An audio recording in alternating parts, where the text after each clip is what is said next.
of society. So we could do an S called society. All right? Real quick, tell your neighbor the first two things that this test did.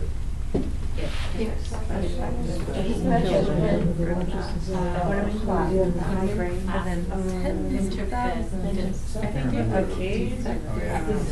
was that? Using quotes because they're quote defective, right? Do we really think people are defective? High grade or high grade All right, class. Yes. Good job. You guys are using your gestures well. I like it. So next, this test helped reduce delinquency. You don't have to follow that gesture because I don't have one for it. I'm sorry.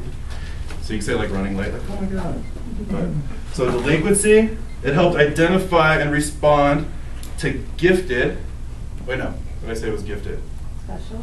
Oh. Actually special. Special, so gifted children. I had a better sign for it. I apologize. It aided in putting children in their appropriate grades or classes.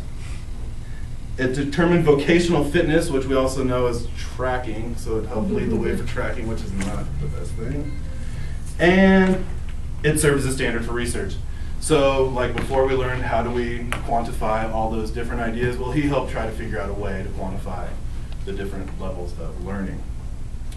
So, real quick, calling some people, what did it help do? Scott. Quantify their levels of learning. Good. How about Lana? Something else it helped do. I'm sorry. That's cool. That's cool. Does somebody want to help her out? Something else it helped do?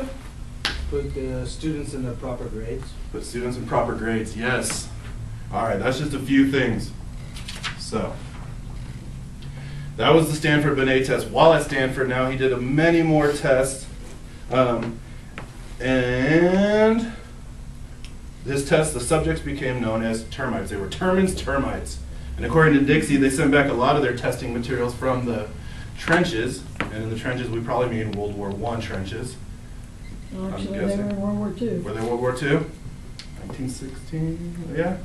World War II trenches, I apologize. My World War I, II is not that great.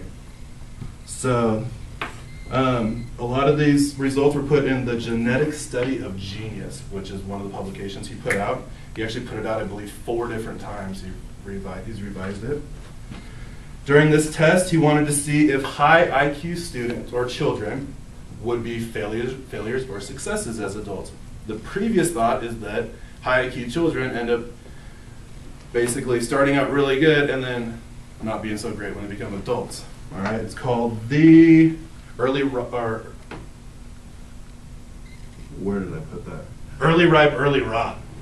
All right? Yeah, they weren't very politically correct back in the day, as we found out.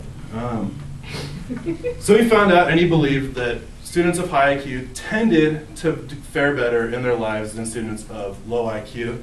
Also counter to the early rot, or early ripe, early rot idea, was that students were taller, healthier and stronger, and superior in leadership and social adaptation.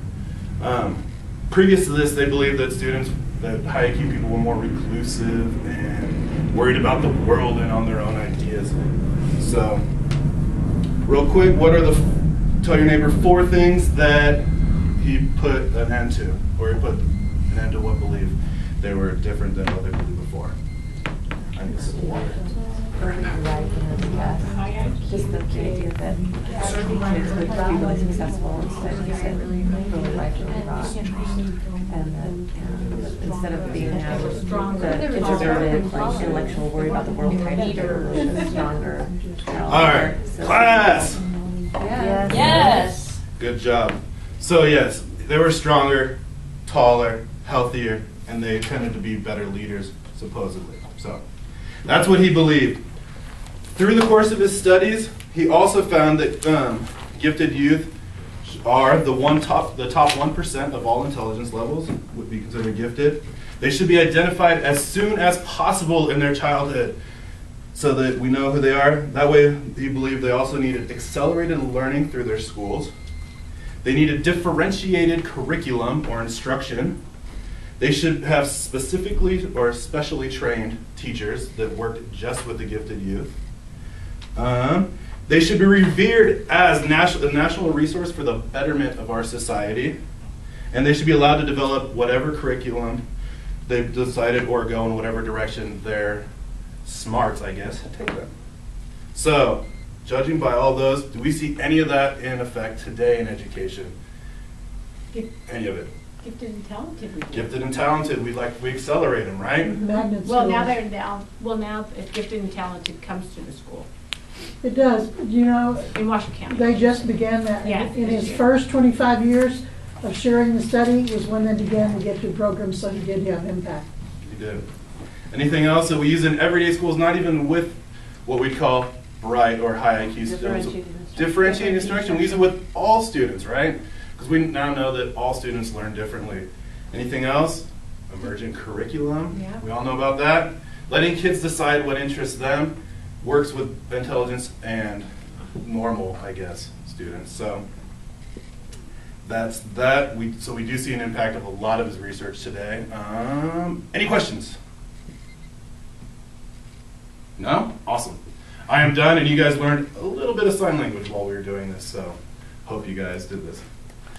Woo.